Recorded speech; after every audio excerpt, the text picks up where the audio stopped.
Pakistani community France کا 23 مارچ یوم قرارداد پاکستان سبز ہلالی پرچم کے تلے سفارتخانہ پاکستان برائے فرانس کے ساتھ مشترکہ طور پر ملی جذبے سے منانے کا اعلان۔ سفیر پاکستان نے کمیونٹی رہنماؤں کو فرانس میں یوم یکجہتی کشمیر ریلی پیرس کے بہت بڑے اور نہایت ڈسپلن ایونٹ کے انعقاد پر مبارکباد دی۔ پاکستانی کمیونٹی کے رہنما کے ایک وفد نے گزشتہ روز قائم مقام پاکستانی سفیر امجد عزیز قاضی سے ان کے آفس میں ملاقات کی اور سفیر پاکستان کو 23 مارچ یوم قرارداد پاکستان کے پروگرام کے حوالے سے دعوت دی، جسے انہوں نے بخوشی قبول کیا۔ کمیونٹی کے رہنماؤں نے سفیر پاکستان کو بتایا کہ یوم قرارداد پاکستان کے حوالے سے ایک خوبصورت اور شاندار پروگرام 22 مارچ کی شام کو کیا جائے گا، جس میں کمیونٹی کے تمام مکتبہ فکر شریک ہوں گے۔ یہ پروگرام پاکستان کے سبز ہلالی پرچم کے تلے منعقد ہوگا اور صرف پاکستانی نظریات کا پرچار ہوگا۔ سفیر پاکستان نے کمیونٹی رہنماؤں کو گزشتہ دنوں ہونے والی بھرپور اور یادگار یوم یکجہتی کشمیر ریلی کی مبارکباد بھی دی۔ انہوں نے کہا کہ بڑے عرصے بعد اتنا بڑا پروگرام دیکھنے کو ملا۔ انہوں نے مزید کہا کہ یوم یکجہتی کشمیر ریلی پیرس کا بہت بڑا اور نہایت ڈسپلن ایونٹ تھا۔ دوران ملاقات فرانس میں مقیم پاکستانی کمیونٹی کے مسائل اور سفارتخانہ کی بہترین کارکردگی پر وفد نے خراج تحسین بھی پیش کیا۔ ملاقات نہایت خوشگوار ماحول میں ہوئی۔ سفیر پاکستان سے ملاقات میں ان کے ساتھ press counsellor Darain Gilani, head office consular section Ehsan کریم،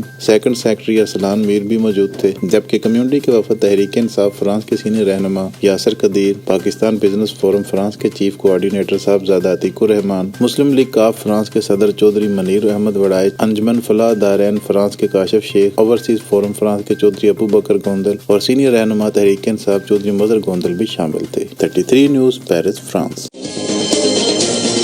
33 نیوز اوورسیز پاکستانیوں کی آواز۔